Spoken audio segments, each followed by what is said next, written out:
where I saw that I was different was during my PhD, because I felt like, the higher I went, the less people I saw that looked like me or even sounded like me as well. So I would go to a conference and I could be like the only Black woman in the room. And I thought like, this is quite strange. Luckily, actually, my whole team, we were all females, we were all women. So it was nice because I hadn't had that really before. So I didn't see like myself different in that way. But in terms of being a Black woman, I saw that, the higher I went.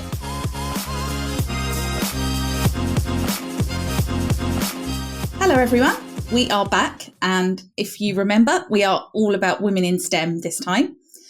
And I am super happy to have Abigail Otchere on the show. I'm not going to steal your limelight. I'm going to let you do the introducing yourself, but thank you for being here. That's what I will say first. And just tell us a bit about yourself. Well, thank you for having me. So yes, I'm Abigail Otchere, and I am a PhD graduate. I graduated from my PhD in 2021. And I am also, I'm a biomedical scientist. So I come from a biomedical science background and a neuroscience background. And I am a medical writer. Now I've completed my PhD, and I'm also a co-founder of an organization called SiSTEM, which I co-founded with my sister, which encourages young girls and to excel in STEM and to get them into STEM. But we're not only about getting women into STEM, but also for them to stay into STEM. And we're particularly interested in Black women and those from a lower socioeconomic background. So really showing them that they can do it too, as we have done it as well. I thank you for telling us all of that. And I really love that kind of you've built a company based on, things you've seen, experiences you've had, best kind of companies to found, right? Because you've got such a passion behind them. Yeah.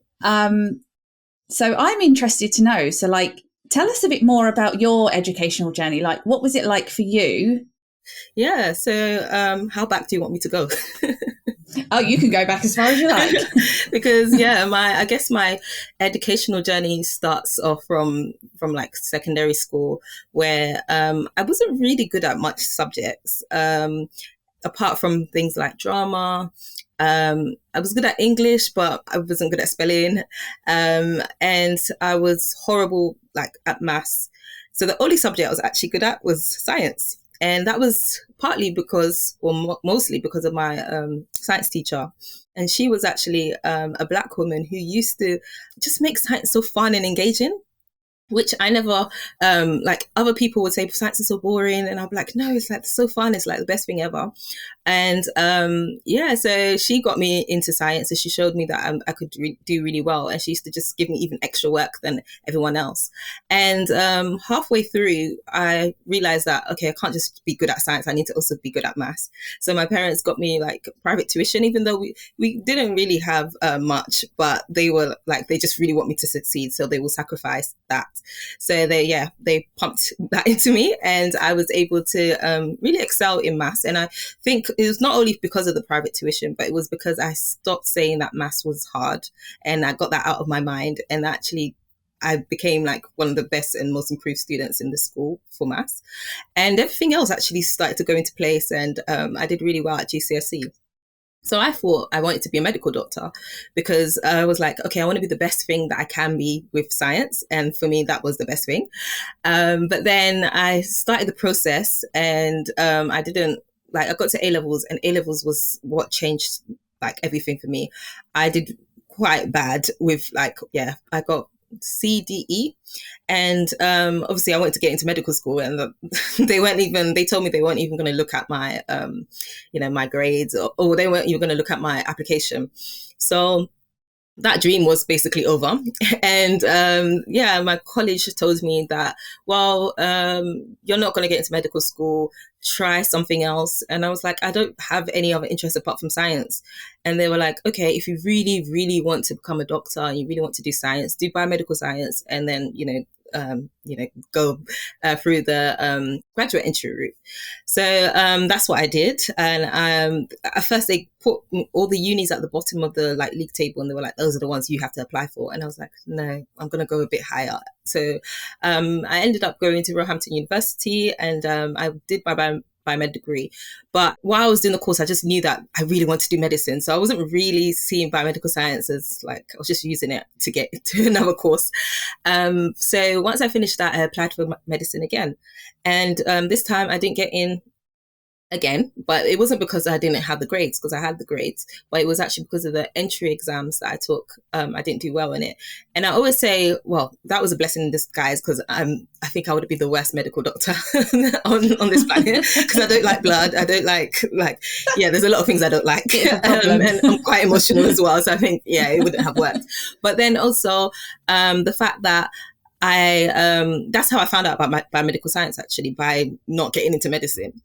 And what happened was once I finished my undergrad, I applied again, didn't get in. And then my mum was the one who told me to do a master's. She was like, you're not going to sit at home for 1 year not knowing what to do. And I come from an African home. My mum's a Ghanaian. She was like, there's no way you're going to stay in this house and do nothing. So I was like, okay, I'll just go and do a master's. So I went to go and do a master's really out of like by force. And I did the master's in neuroscience, because that's what really interested me during the course. I really enjoyed it. And after that, I was like, I'm not applying for medicine again. I think research is actually a great career. And I didn't know anyone who had gone down that research route who's even a scientist, but I just thought like, this is what I'm meant to be doing. And even though I don't see anyone that like me that's doing it, I'm still going to do it. And that's how I kind of got into like research. Initially, it was very hard getting a job when I came out of my master's, but then I kind of got my foot into the door into clinical trials, and that's kind of opened my eyes to even like the world of PhD. And that's how I kind of landed into PhD. But that's also another journey. It's funny, because I mean, there's so much you said there, but one of the things I found really interesting was when you talk about when you were younger and that you weren't very good at maths.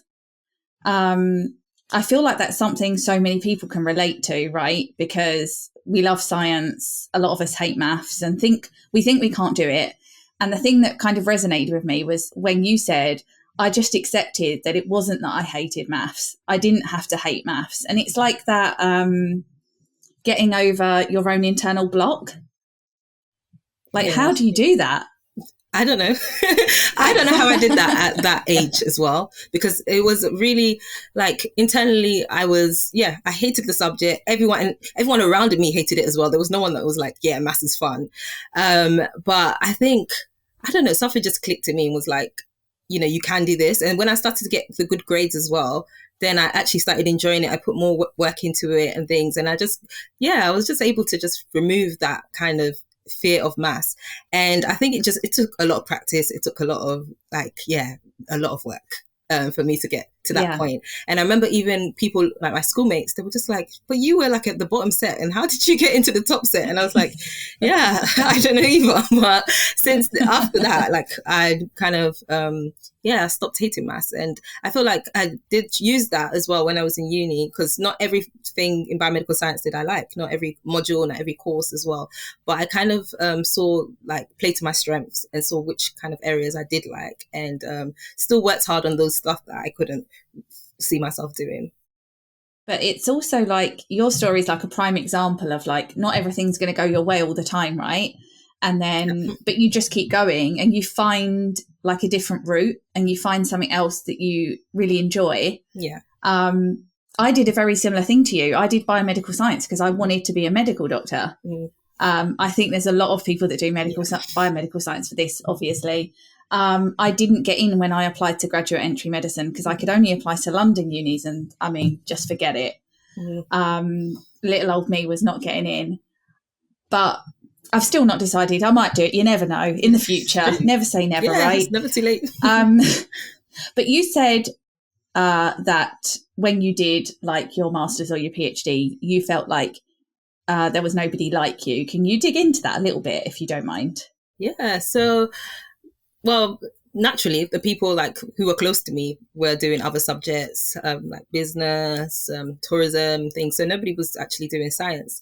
And I think when I got to do my master's, that's when I realized that nobody was going higher in science. Like it wasn't like they might have done the degree, but going up with it, they weren't. Yeah. So, but I think where I saw that I was different was during my PhD, because I felt like, yeah, the higher I went, the less people I saw that looked like me or even sounded like me as well. So I would go to a conference and I could be like the only Black woman in the room. And I thought like, this is quite strange. Luckily, actually, my whole team, we were all females, we were all women. So it was nice because yeah, I hadn't had that really before. So I didn't see like myself different in that way. But in terms of being a Black woman, I saw that yeah, the higher I went, and a lot of people came from, affluent unis. They came from they had like all these A grades in their in their bag, and yeah, that kind of made me see that I was different, and it actually affected my confidence, because I started to think, well, if people here are not like me, then maybe I don't belong here. And that really became like a struggle between myself and like, yeah, and was kind of like the blockage between me and my success. And I remember at the time telling my supervisor all the time, like, oh, I can't do this and things. And she would like tell me, yes, you can do it. And I was like, no, I really can't do this. And it got to the point at the end, I nearly didn't submit my PhD thesis because I just thought that it was impossible. And it was actually during the pandemic that I did my final year of my thesis. So yeah, even that added the extra pressure. But yeah, it was quite hard not seeing many people who looked like me. But then now that I've come out of it, I'm meeting so many people who look like me and who have or come from the same like background, who are now getting into PhDs or who have one already. And I'm like, so where were you when I was when I was just felt so isolated and alone? Because yeah, I had many friends who were doing PhDs, like, who I met on my cohort and things like that. But obviously we came from different backgrounds and things. So sometimes it would have been nice to see someone who, also knew where I was kind of coming from. Yeah. And it really kind of shows or demonstrates, how important it is for us all to have role models that are like us. Like a lot of people just go, oh, no, why does that matter? Like, just look at this guy, like he's got a PhD, like just use that as your role model. But you need to really see people like you that have that look like you, that have maybe the background like you. Is so important, isn't it? Yeah, definitely is. And that's why with SiSTEM, we started going to schools, because we just wanted to show people. So we went back to our old schools and similar schools in the area, just to show people that, yeah, we are like you. And when they do see us, they're like, oh, like they're just surprised, because they've never seen scientists, and my sister's an engineer. They've never seen an engineer looking like her. And we're like, yeah. So I think it's very important to have like relatable role models, because yeah, sometimes it's just a bit too far-fetched, as you said, like when they present you with this guy who's like, in his 80s, and they're like, oh yeah, this guy's exactly. Professor, and you're like, yeah, but there's also someone who like looks like you, who's also, or like as you said, same background and everything. So I think, yeah, it's very important to have relatable role models. So I mean, if we like go back to like SiSTEM, your company that you founded with your sister, at what point do you think in this pathway did you decide this needs to happen, like this is something needs to happen, and what was like the trigger for that? So it was actually quite late in it, because when we so while I was doing my PhD, my sister was doing her undergraduate degree, and we used to just call each other for encouragement, because we did realize that we were different. And for in my sister's case, she was not only a Black woman, but she was a woman. And in engineering, especially mechanical engineering, there was, like she said, about 5 women on her course out of hundreds. So she really felt isolated. I felt isolated, and we just used to call each other, encourage each other, and that's the encouragement that got us through. So at that point, we didn't know what that encouraged. Like we just thought, okay, it was for ourselves, and we didn't know what we actually needed to kind of like succeed. We didn't know we could have a business. But one day we just sat down during the pandemic when all the best ideas happened, and we were like, yeah, why don't we create something where like a community for women in STEM, and also where they can come and like see others like them, but also somewhere we can educate people on different careers that are out there. And that's kind of how like the idea was birthed. And we first started it mainly on social media and really kind of pushing that message that there's different routes and different things that you can do within STEM. And then it became more of the community and doing events and things and going into schools and stuff like that. So I would say that even at that time, we didn't even know we had a business. We just thought it was kind of like a, group of friends, we didn't see that it was a business idea until people started to call us entrepreneurs, and we're like, oh, wait, you're talking about us? And then that's when we saw that actually this is bigger than bigger than creating a community. We thought it was just like, we just want to make friends and everything. And we saw it was actually a bigger thing than that. And it was more about the impact, and also, connecting other women as well was, a main goal of ours, and which we're currently continually doing. Yeah. I mean, it's such a big thing, isn't it? Like to set up a business, but I guess for you, you were already doing it. You just didn't know. Yeah. But like, how do you even start that? I know you said that you went out there and like started talking on social media and stuff, but then how did you go from that to what you are now? Because now you're invited to all these events. I've seen videos of you doing speaking events at quite a few, speaking events at quite a few places. How have you managed to transition from the start to this? Yeah, that's a good question. It happened very fast. So as I said, we started 2022, August 2022. So, we were 2 years. And within that 2 years, within the first year, a lot of things happened. We connected with a lot of people who gave us so many opportunities to do things, and to do events, to speak at events and things like that. And so I would say that we were just accelerated, we built that community, but it was consistency. So, for example, when we used to do, Instagram lives, interview women about STEM like careers, and we used to do them weekly, sometimes even like twice a week we'll do it. And at the time we just used to do it because we thought that that's what people wanted, and that's what we wanted as well to hear about. We're doing doing research as well to know about the different careers out there. But then through that, we met so many different people who gave us other opportunities, and also through that we built the community. So that's how we, met so many people that we now have in our network that, when we're doing events, they come along, or, we can call upon and ask them to do something for someone, and, connect mentors and mentees, that kind of thing. So, there was a lot of groundwork, but it happened very fast from the early days to where we are now. And I always say it's because of the need, because people just needed that space to, connect. They needed that space as women in STEM. And a lot of people tell us we didn't see anything like this, and we wish we had it when we were in university. And I'm like, yes, me too. So I think, that because of that need is how we kind of, grew in such a short time. But we never expected it. Yeah, I mean, it's amazing. And like you say, it's absolutely because people think there's a need for it. And it's just, I guess it's just one of those things where it takes one person, or two people in your case, to go like, right, we're gonna do something about this. Yeah. And then it just grows from there. Thinking about your experience, and what you said about not seeing anyone like you. So one of the things I wanted to ask you was, what do you think the challenges are? Like, why do we see, well, one, we know it's difficult to retain women in jobs in science, for sure. But also, I mean, particularly for Black women, like you just said, that you weren't seeing them. What's the challenges there? Why aren't we seeing them? There's so many challenges. One being that because we don't know anyone who's done it before, we kind of think that, yeah, it's not possible. Like, for instance, before I started my PhD, I thought PhDs were for old men and women. Like, I just thought it was something that you do like way later on in your life. You've had your career and then you go and do it. I didn't know that at a young age I could get a PhD. I didn't know I could get a funded PhD as well.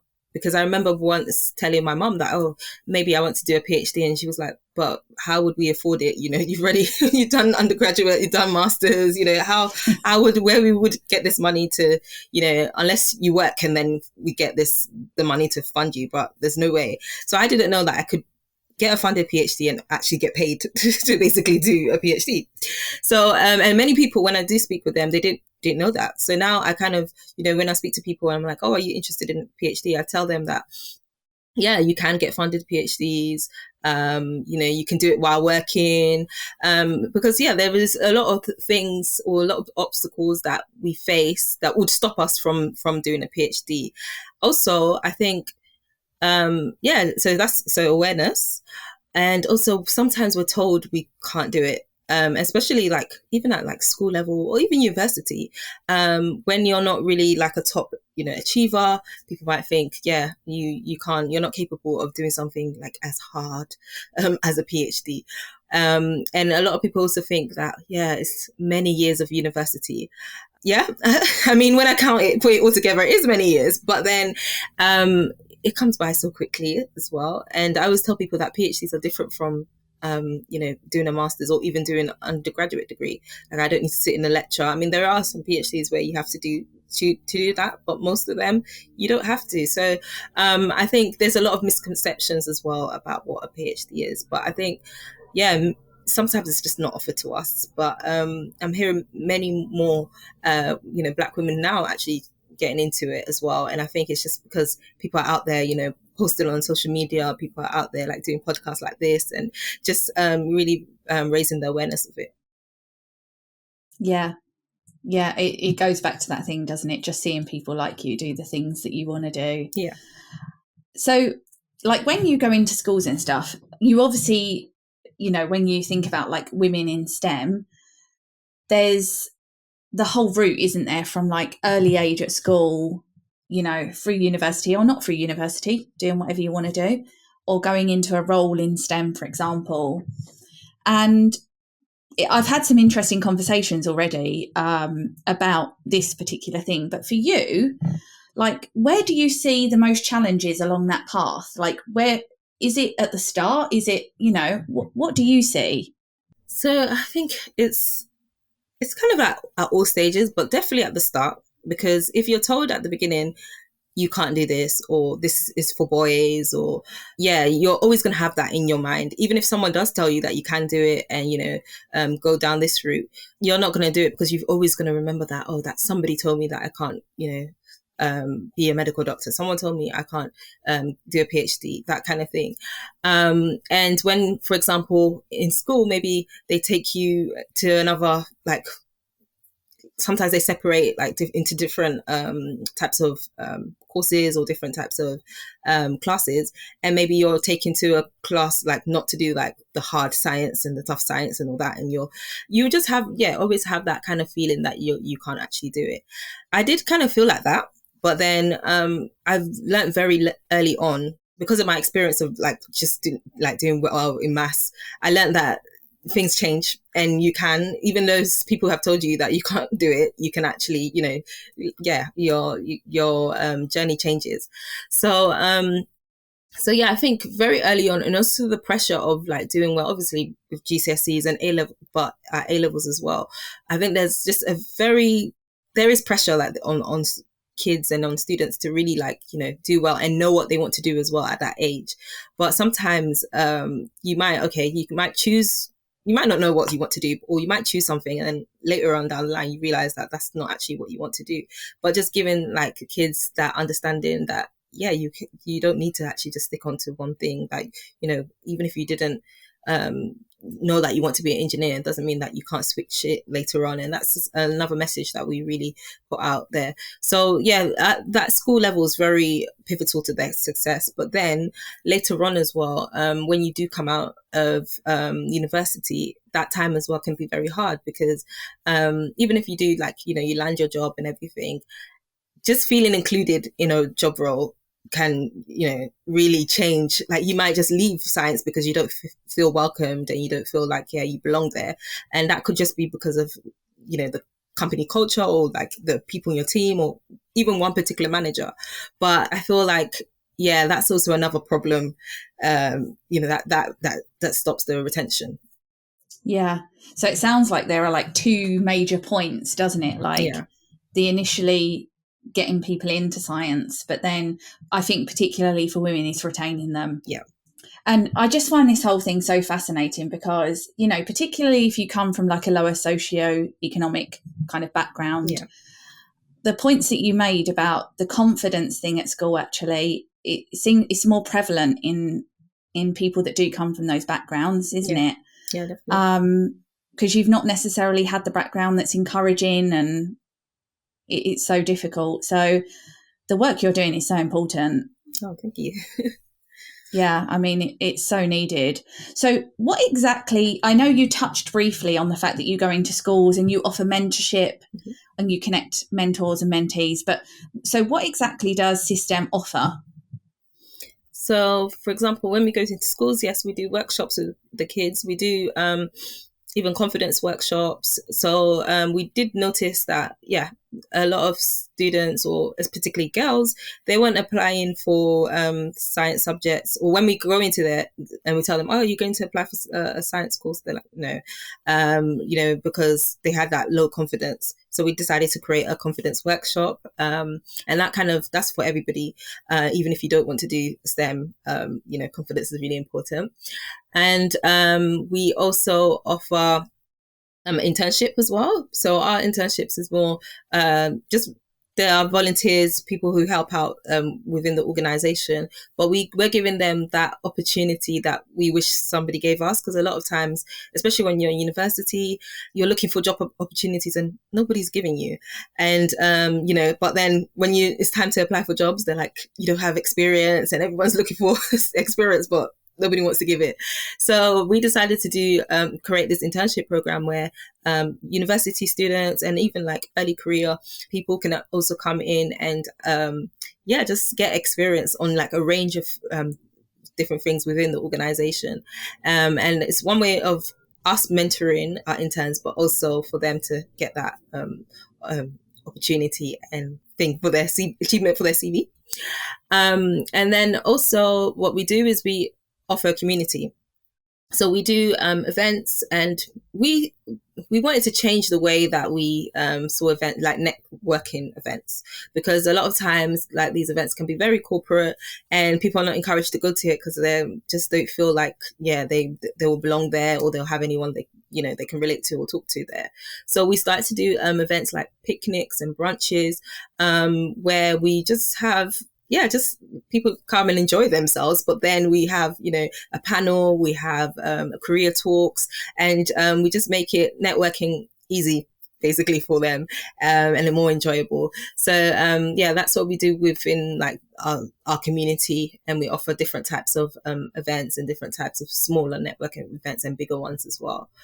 And then we also work with corporates as well. So we actually do workshops as well with them and their especially their women groups, where we share our story as well. And I think it's very important to share our stories, because for the longest time I'd never told people about my background in terms of like I failed my A-levels, and I'm not actually from a really good school or a really good area. I don't really, especially the higher I went, I was like, maybe this is not where people need to know about this. But then I've found, since starting SiSTEM, I've found out that my story is very powerful, that I need to share my story wherever I can. So, and I never know who I can help by doing that. So we also encourage our interns, and we also have ambassadors who also, we tell them to share their stories and not to be afraid to hold it. And sometimes people think that they don't have a short story to tell, but even you going into, like, for example, if you're a university student, even passing your A levels and getting onto a university course, that's a story, because there's a little girl somewhere that thinks that, like, that's their biggest hurdle at the moment. So I just really encourage people to really share their story and not feel ashamed, because I used to omit a lot of things out of my story, but I feel like it's very important to talk about those failures and the successes as well. So I absolutely love that you're giving people a space to do that, because so many people are, like you say, scared of talking too much about their story because, for so many reasons. They might have been shut down previously when they've tried to talk about things, or, often when somebody tries to tell their story, someone else might jump in and try and compare it, and it minimizes the experience of someone else, doesn't it?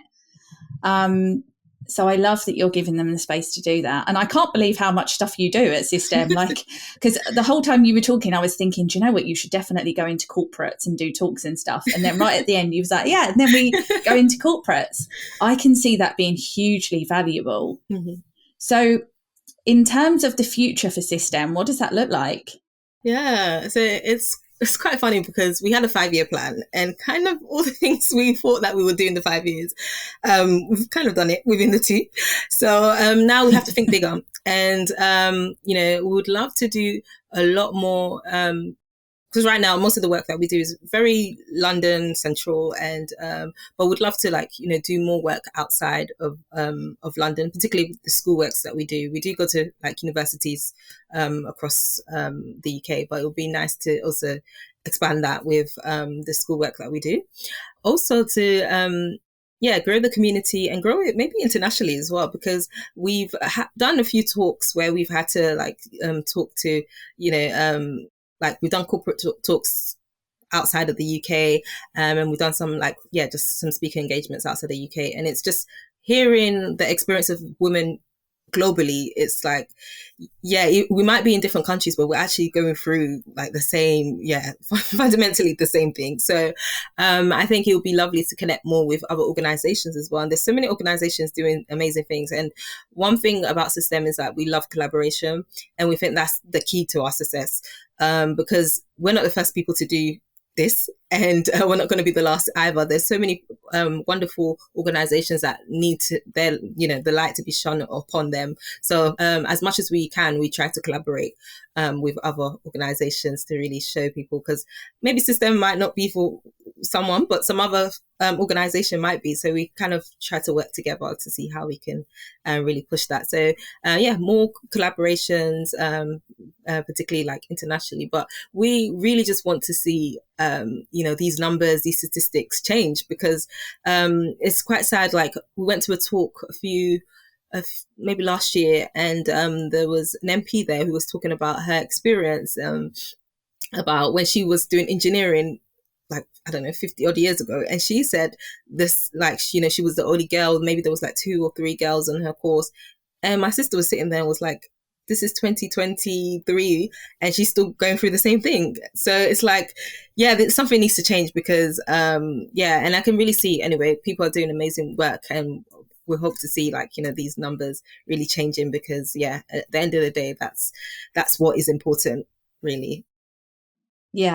I love how much you're trying to make a positive change. Like, I just love it when people just go, right, I need to do something about this. And I mean, you're definitely right. Collaboration, I agree, is the way to go. Like, partnerships, it's so much easier to grow and have a positive impact in that way. But I've loved talking to you, and I know what people are going to be thinking is, like, how do I find out more? How can they connect with you, find out more about SiSTEM? What's the best thing for them to do? So across social media, so on Instagram, LinkedIn, TikTok, we're SiSTEM UK. And so you can contact us through any of those social media platforms. We also have a mailing list you can join. So if you go onto our Instagram, you can click on our link tree and find our link to our mailing list, and then you can join that as well, where we give exclusive offers and opportunities, and let people know what we're doing. And also you can send us email as well. We're very good with our emails, and just, like, if especially if you're a woman in STEM and you're just looking for community, or you need to know someone who's doing something that you want to do, and you just want to find out, yeah, let us know. And we always have fun events as well. So keep, once you keep up to date on our social media, we'll keep you posted. Oh, thank you so much, Abigail. Honestly, Thank I've loved you. this. Oh, I thank you so really love what much. you're doing, and that you've put so much work and effort into all of this. It's so needed. But yeah, I've absolutely loved having you on here and really appreciate you coming on here. So thank you. Thank you. Thank you so much for having me. No worries. And to everybody else listening, definitely connect with Abigail, follow SiSTEM on all your social media. And we will see you next week for another episode. Bye-bye.